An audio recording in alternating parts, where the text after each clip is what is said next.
Ang edukasyon ay karapatan, pero nagiging pribilehyo sa lipunang ating ginagalawan.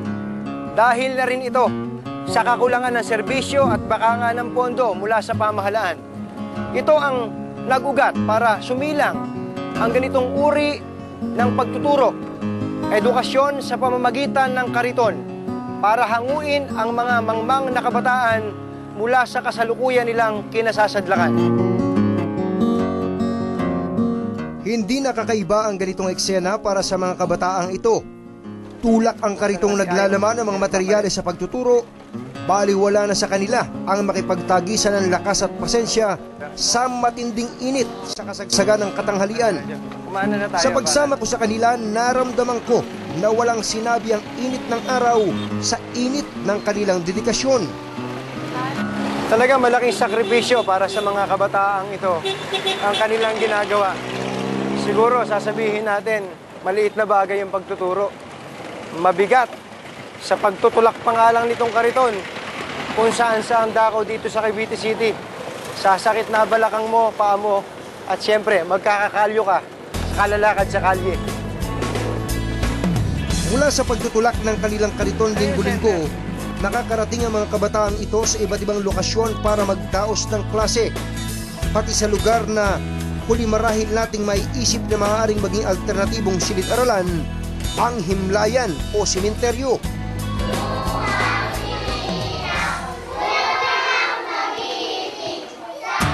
Binabasag ang katahimikan ng lugar ng ingay at sigla ng mga batang estudyanteng sabik matuto.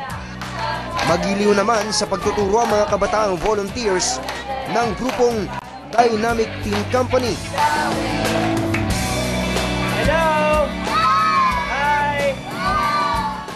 Sa pamumuno ni Efren Peña Florida at mga teenager niyang volunteers, mga kapuspalad na bata na hindi nakakapasok sa formal na eskwelahan at yung nakakapag-aral man pero kulang sa kaalaman ang target tulungan ng kanilang grupo, tulad ng mga batang nagtipon-tipon ngayon. Bakit ito naisipan mo? Ha? Anong klaseng estudyante ka ba noon? O paano ka ba pinalaki ng magulang mo? Kasi ako mismo naka-experience nung pambubuli ng mga gangster sa lugar namin. Naramdaman ko yung diskriminasyon. So kaya sabi ko kailangan matulungan ko tong mga batang to. And since malapit din ako noon sa slum area nakatira, so nakita ko yung mga bata kung gaano talaga kahirap. Nakita ko yung katabi pa noon dump site dati. So nakita ko kung paano sila mag-feed sa mga dirty leftovers, yung mga ganun. So ganun ko nakita na napaka-importante ng edukasyon sa buhay ng tao at sasamahan ng pananampalataya sa Diyos. Magandang kombinasyon yun. Ilang kabataan ang nahikayat ni Efren na layuan ang impluwensya ng bisyo at masasamang gawain. At sa halip, ituon ang kanilang lakas bilang volunteer sa mga proyekto ni Efren. Bukod sa pagtuturo sa mga bata ng pagsusulat, pagbabasa at arithmetic, lumawak na rin ang serbisyong ipinagkakaloob ng Dynamic Teen Company. Kaya ang kanilang kariton, di na lang mobile classroom, mobile clinic na rin. Nagtuturo na rin sila ng kalusugan at kalinisan sa katawan. Para po sa akin, kahit gano'n naman po karumi yung hinahawakan ko, kung mahal ko naman po yung ginagawan ko, okay na po. Parang hindi rin naman po nakakapagod na. Nagbibigay din sila ng first aid treatment sa mga bata at isa sa punong abala rito ang isang katangi-tanging volunteer, ang 10 taong gulang na si Chris. Siya ang kaisa-isang batang miyembro ng Dynamic Teen Company.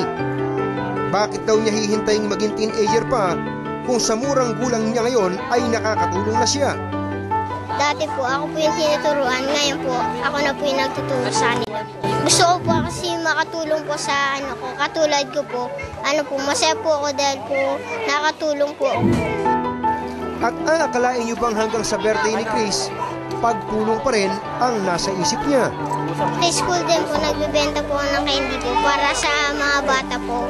Yung mga kinikita ko po, binibili ko po ng mga tsinelas po, pati mga laro po. Bago po, sa birthday ko po, binibigay ko sa kanila. Pero di raw nakapagtataka ang kabutihang loob ni Chris.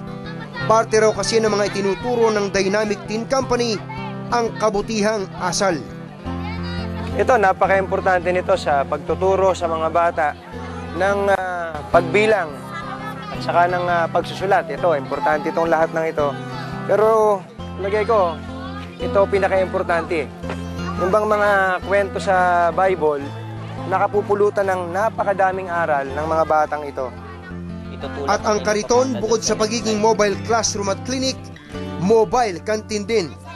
Nakasama pa nga ako sa normal nilang pamimigay ng pagkain sa mga bata pagkatapos ng bawat klase. Thank you po. You're welcome. Lahat ng grupo para umandar ang mga aktibidad nangangailangan ng pondo. Para kina Efren, sinisikap daw nilang makakalap ng sariling pera. Yung pondo na pinagkukuhanan po namin, ang ginagawa po namin, nagre-recycle po kami. So, kumuha kami ng mga bote, dyaryo, tapos binibenta po namin. Tapos, minsan naggagawa rin po kami ng mga crafts, tapos binibenta namin sa bookstore dito sa amin. Dahil sa kanilang tagumpay at magandang inspirasyon, umakot na ng iba't ibang parangal si Efren at ang kanyang grupo. Kabilang ang 10 Accomplished Youth Organization o TAYO Award at ang Henny Lopez Jr. Bayaning Kabataan Pilipino at Bayaning Samahan Pilipino. At nitong taon lamang, naging nominado naman si Efren para sa international na CNN Heroes. I got afraid, so we thought of a group to actually divert teenagers to be productive. So that's why we're bringing the classroom to the kids. Ano pangarap mo para dito sa grupo na to? Oh, meron na kayong recognition sa CNN. We're not after kung dun sa recognition lang eh. We're not after dun sa, sabi nila marami daw mag-donate sa amin. Ang mas after kami dun, yung maraming kariton na lumibot sa buong Pilipinas or maaring sa buong mundo para i-reach yung mga batang hindi nakakapag-aral at talagang mag-grasp yung vision namin na mabigyan ng edukasyon kahit primary education yung mga bata. Sa kanyang mas maliit na mundong nasasakupan, nananatiling positibo si Efren na makapagbibigay ang kanilang grupo ng pag-asa at pagbabago. Nararanasan ng buong mundo na meron tayong hope pa rin na kinakailangan lang talaga natin na magtulungan para dun sa change na inaasam natin. Sabi ko nga dun sa mga volunteers ko malimit na you are the change that you dream as I am the change that I dream, and together collectively we are the change that this world needs to be. So yun yung pinaka-aim talaga namin, na mag-grasp talaga at makuha. Pwede nila itong i-replicate eh. Hindi naman namin to sinusolo, hindi naman namin to inaamin lang. Ipinakita ng Dynamic Teen Group na ang kariton na karaniwang simbolo ng karukhan ay maaari rin palang maging kasangkapan sa pagbibigay kapangyarihan sa mga kabataan. Isang bagay na dapat tularan ng ating pamahalaan. Kung tutuusin, hindi na sana kailangan pa ng isa o dalawang Efren kung nagagampanan lang ng gobyerno ang taal na tungkulin nito sa tao. Pero eka nga, andyan na yan. Siguro nga, kailangan na lang mabawasan ang tunay na salot ng lipunan. Kahirapan, kamangmangan, katiwalian, at kawalang kapangyarihan ng maraming maliliit na mamamayan. At marahil nga, isa itong pamukaw sa damdamin hindi lang ng mga may kapangyarihan, kundi ng pribadong mamamayan na mayayaman. Eka nga uli, kung kaya ng mga maliit na gumawa ng big difference, edi lalo na yung malalaki.